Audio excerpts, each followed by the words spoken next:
నమస్తే మిత్రులారా, నేను మీ జర్నలిస్ట్ శంకర్ని. ఒక సామెత ఉంటుంది తెలుగులో, బాగా ఫేమస్ సామెత. పాములు పట్టేవాడు పాము కాటికే పోతాడు అని. సేమ్ అట్లనే ఇప్పుడు కాళేశ్వరం ప్రాజెక్టు మీద రాజకీయాన్ని స్టార్ట్ చేసినటువంటి రేవంత్ రెడ్డి గారు, ఆయన party BJP party, Revanth Reddy ప్రభుత్వం, వీళ్ళందరూ కూడా ఇప్పుడు అదే కాళేశ్వరం తుఫాన్లో కావచ్చు, అదే కాళేశ్వరంలో కొట్టుకుపోయేటువంటి అవకాశాలు కనపడతా ఉన్నాయి. ఆ పార్టీ కానీ వాళ్ళు కానీ ఆ ప్రభుత్వం కానీ. ఇప్పుడు ఎందుకు ఈ మాట చెప్తున్నా అంటే, కాళేశ్వరం మీద అవకతవకలు జరిగినాయని, కాళేశ్వరంలో అవకతవకలని, కాళేశ్వరం 1,00,000 కోట్ల అవినీతి అని, కాళేశ్వరం పనికిరాదని, మొత్తం 1,00,000 కోట్లు గోదావరిలో కొట్టుకపోయినాయి అని, దీని మీద నిగ్గు తేలుస్తందుకు ఒక కమిషన్ ఏర్పాటు చేసింది రేవంత్ రెడ్డి సర్కార్ ప్రభుత్వం ఏర్పడిన తర్వాత. జస్టిస్ పిసి ఘోష్ గారితో, సుప్రీంకోర్టు రిటైర్డ్ జడ్జి వారితోటి ఒక కమిషన్ని ఏర్పాటు చేసింది. ఆ కమిషన్ దాదాపు సంవత్సర కాలంగా 115 మందిని విచారించింది. 115 మందిని విచారించి అది ఇప్పుడు కొలిక్కొచ్చింది. మొన్న కేసీఆర్ గారి విచారణతోటి ఫైనల్కి వచ్చింది. అయితే ఇప్పుడు ఇదే కాళేశ్వరం కమిషను ఇదే రేవంత్ రెడ్డి సర్కార్ మీద సీరియస్ అవుతా ఉంది. సీరియస్ అయింది. ఎందుకు సీరియస్ అయింది అంటే, దాదాపు ఇప్పటికీ ఒక 3 సార్లు లేఖలు రాసిరంట. 3 సార్లు లేఖలు రాసిరు, కానీ ప్రభుత్వం నుంచి ఎలాంటి స్పందన లేదు. దేనికోసం లేఖలు రాసిరు, ఎందుకోసం లేఖలు రాసిరు అనేది మనం ఒకసారి క్లియర్గా మాట్లాడుకుందాం. అయితే ఈ కాళేశ్వరం కమిషన్ ఏర్పాటు చేసిన తర్వాత కాళేశ్వరం మీద తెలంగాణ రాష్ట్రంలో ఒక సుదీర్ఘ కాలం పాటు, ఒక సంవత్సర కాలం పాటు కాళేశ్వరం ప్రాజెక్టు మీద, నీళ్ళ ప్రాముఖ్యత మీద ఒక చర్చ నడిచింది బాగా. అంటే తెలంగాణకు నీళ్ళు ఎట్లా వస్తాయి, కాళేశ్వరం ప్రాజెక్టు వల్ల ఏంటి ఉపయోగము, ఇలాంటివన్నీ కూడా ఒక చర్చ నడిచింది. ఈ చర్చ బాగా ప్రజల్లో కూడా అవగాహన తెచ్చింది. ఈ నేపథ్యంలో మొత్తం 115 మందిని, సంవత్సర కాలం పాటు 115 మందిని కాళేశ్వరం కమిషన్ విచారించింది. ప్రధానంగా ఎప్పుడైతే 113వ వ్యక్తిగా, 113వ సాక్షిగా కాళేశ్వరం కమిషన్ ముందుకు ఈటల రాజేందర్ గారు వెళ్ళిర్రో, అప్పటి నుంచి మొత్తం ఒకసారిగా టర్న్ అయిపోయింది వ్యవహారం అంతా కూడా. ఎందుకంటే కాళేశ్వరం ప్రాజెక్ట్ అనేది కేవలం కేసీఆర్ ఒక్కడే నిర్ణయించని, కేసీఆర్ ఒక్కడి ఆలోచన ప్రకారమే కట్టిరని చెప్పేసి రకరకాలుగా చాలామంది ఆరోపణలు చేశారు. కానీ ఈటల రాజేందర్ ఎప్పుడైతే కమిషన్ ముందుకెళ్ళి మాట్లాడిండో, ఇది కేసీఆర్ గారు ఒక్కరి నిర్ణయం కాదు, ఇది ప్రభుత్వం నిర్ణయం, ఇది క్యాబినెట్ నిర్ణయము, సబ్ కమిటీ నిర్ణయం ప్రకారమే తుమ్మిడిహెట్టి నుంచి మేడిగడ్డకు మారింది అనేటువంటి అభిప్రాయాన్ని కూడా వారు వ్యక్తం చేయడం జరిగింది.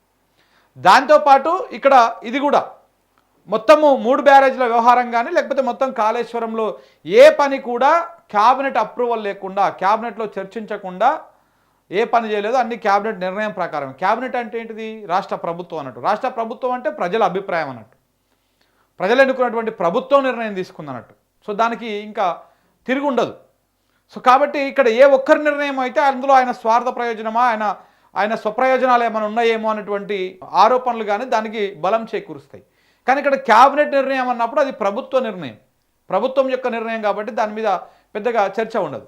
అయితే ఈటల రాజేందర్ గారు వెళ్ళినప్పుడు ఇది ప్రభుత్వ నిర్ణయము అని చెప్పారు, ఇది క్యాబినెట్ నిర్ణయం అని చెప్పి. తర్వాత హరీష్ రావు గారు 114వ సాక్షిగా కమిషన్ ముందుకు హాజరైనప్పుడు ఆయన కూడా మొత్తం కాళేశ్వరం ప్రాజెక్ట్ ఏంది, ఎందుకు తుమ్మిడిహెట్టి నుంచి మేడిగడ్డకు మార్చాల్సి వచ్చింది, దానికి కావాల్సినటువంటి వ్యవహారం ఏంది, జరిగినటువంటి చర్చలు ఏంటివి అన్నీ కూడా ఆధారాలతో సహా కమిషన్ ముందు పెట్టడం జరిగింది.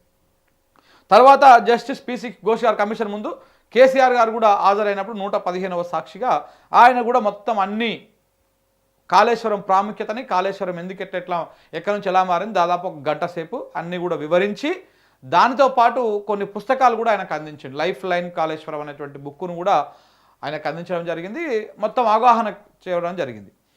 అయితే ఇప్పుడు ఎందుకు కమిషన్ రేవంత్ రెడ్డి సర్కార్ మీద సీరియస్ అయ్యింది అనేటువంటి అంశానికి వస్తే, ప్రభుత్వం మీద ఎందుకు సీరియస్ అయిందంటే, ఇప్పటికీ క్యాబినెట్ మినిట్స్, ఇప్పుడు వీళ్ళు ఈటల రాజేందర్ కానీ, లేకపోతే ఐఏఎస్లు కానీ, ఐపీఎస్లు కానీ వీళ్ళందరూ విచారణకు హాజరయ్యారు కదా కమిషన్ ముందుకు.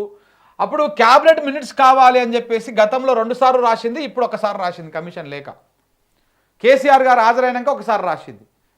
మొత్తం ఎన్నిసార్లు రాసిందంటే, ఫస్ట్ ఇంజనీర్లు ఈ కమిషన్ ముందు ఓపెన్ కోర్టులో హాజరైనప్పుడు ఇంజనీర్లు ఎవరెవరైతే హాజరయ్యారో వాళ్ళు ఇంజనీర్లు హాజరైన తర్వాత ఒకసారి క్యాబినెట్ మినిట్స్ ఇవ్వండి అని చెప్పేసి ఒకసారి లేఖ రాసింది ప్రభుత్వానికి. కానీ ప్రభుత్వం స్పందించలే, ప్రభుత్వం ఇవ్వలే, కమిషన్కి ఇవ్వలేదు. ఎందుకు ఇవ్వలేదంటే, మరి ఆ మినిట్స్ ఇస్తే అసలు భాగవతం తెలిసిపోతుంది కదా. ఎందుకంటే ఇంజనీర్లు కూడా చెప్పారు, మరి మీకు ఇట్లా కట్టమని ఎవరు అడిగారు, ఎవరు చెప్పారు అంటే, మాకు ప్రభుత్వం చెప్పింది, ప్రభుత్వం నుంచి ఆదేశాలు ఉన్నాయి. ప్రభుత్వం చెప్పిందా, కేసీఆర్ చెప్పిందా? అంటే ప్రభుత్వం చెప్పింది అనేటువంటి నిర్ణయం తీసుకోవాలంటే ఒక క్యాబినెట్ అప్రూవల్తోనే ఒక పర్మిషన్ వస్తుంది.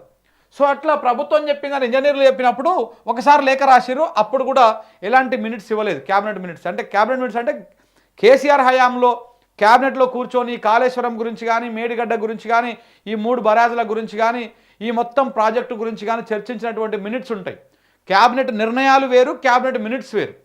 క్యాబినెట్ నిర్ణయాలేమో మొత్తం ఆ క్యాబినెట్లో మాట్లాడుకున్న మొత్తం సమాఫ్ని ఫైనల్గా ఒక కొన్ని నిర్ణయాలను బయటికి మీడియాకు చెప్పేటువంటి అంశాలను మాత్రమే, క్యాబినెట్ నిర్ణయాలను మాత్రమే చెప్తారు.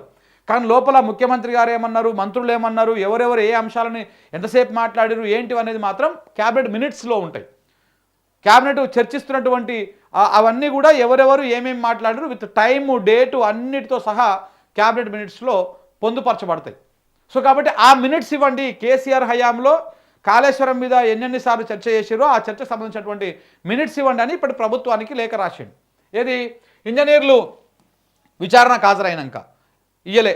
తర్వాత ఐఏఎస్లు వైరు విచారణకి, ఇదే కమిషన్ ముందుకు ఐఏఎస్లు విచారణకు హాజరైనప్పుడు కూడా సేమ్ రెండవసారి అయ్యా మీరు మినిట్స్ ఇవ్వండి అని చెప్పేసి రెండవసారి ప్రభుత్వానికి లేఖ రాసింది కమిషన్.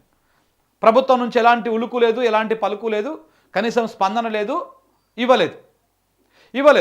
దాని తర్వాత ఇప్పుడు కేసీఆర్ గారు కమిషన్ ముందు హాజరైన తర్వాత అయినా 115వ సాక్షిగా హాజరయ్యారు. ఇంకా అయిపోయింది, ఇంకా ఎవరిని విచారించేది లేదు. వాస్తవానికి కూడా 112 మందిని మాత్రమే విచారించి కమిషను మేము రాజకీయ నాయకులను విచారించము అని చెప్పింది. వాస్తవానికి ఫస్ట్ రాజకీయ నాయకులను మేము విచారించము, దానికి విచారిస్తే అది కరెక్ట్ కాదు అని చెప్పేసి కమిషన్ చెప్తే రేవంత్ రెడ్డి గారి ప్రభుత్వం మళ్ళీ ప్రోద్బలంతో కమిషను దానికి పూర్తి స్థాయిలో చేయాలన్నటువంటి దాంతో ఈ తర్వాత 3 విచారించడం జరిగింది. అందుకోసమే మళ్ళీ ఒక 3 నెలల సమయాన్ని కూడా పొడిగించి కేసీఆర్ కోసం, ఈటల రాజేందర్ కోసం, హరీష్ రావు కోసం ఈ 3 నెలల కాలం పొడిగించి ఈ 3 విచారించారు అనమాట. సో అట్లా కేసీఆర్ గారు విచారణకు హాజరైన తర్వాత మళ్ళొకసారి లేఖ రాసి ఘాటుగా స్పందించింది. అందులో మీరేమో కమిషన్ వేసిరు, ఏమో టైంపాస్ లెక్క కనపడతా ఉందా, మేము ఎట్లా కనపడతా ఉన్నాం మీకు, మేము 3 సార్లు అడగబట్టి ఇప్పటికీ మీరు కనీసం రెస్పాండ్ అయితే లేరు అని చెప్పేసి సీరియస్ అయితే ఇప్పటికి కూడా ఇప్పుడు ప్రభుత్వం ఏం ఆలోచన చేస్తుందంట, ఈ క్యాబినెట్ మినిట్స్ ఇవ్వాలనా వద్దా,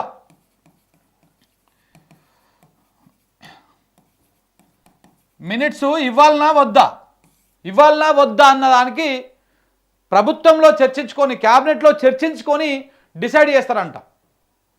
అసలు కేసీఆర్ తప్పే చేసిండాయే, కాళేశ్వరంలో 1,00,000 కోట్లు తిన్నాడాయే, క్యాబినెట్లో చర్చించకుండా ఆయన సొంతంగా నిర్ణయం తీసుకున్నాడాయే. మరి ఈ క్యాబినెట్ మినిట్స్ ఇస్తేందుకు ఏం కష్టమవుతుంది రేవంత్ రెడ్డి గారికి, ఆయన ప్రభుత్వానికి ఏం కష్టమవుతున్నది, ఎందుకు ఇవ్వలేకపోతున్నాడు? ఎందుకంటే ఇక్కడ దొంగ ఎవడో దొర ఎవడో తేలిపోతుంది కాబట్టి. కాళేశ్వరం మీద ఇన్ని రోజులు ఈ మూక బ్యాచ్ ఏదైతే ఉందో, మేధావుల మూక batch, Congress batch, BJP batch, Kaleshwara వ్యతిరేక వర్గమంతా కూడా ఏ రకంగా అయితే కాళేశ్వరం ప్రాజెక్టుని బదనాం చేసి తెలంగాణకు నీళ్లు రాకుండా 2 సంవత్సరాల నుంచి ఎండబెడతా ఉన్నదో ఆ భాగవతం అంతా బయటపడుతుంది. కాబట్టి ఈ మినిట్స్ ఇవ్వడానికి ససేమిరా అంటా ఉంది ప్రభుత్వం. ఇవ్వాలనా వద్దా అని ఆలోచన చేస్తూ ఉన్నది.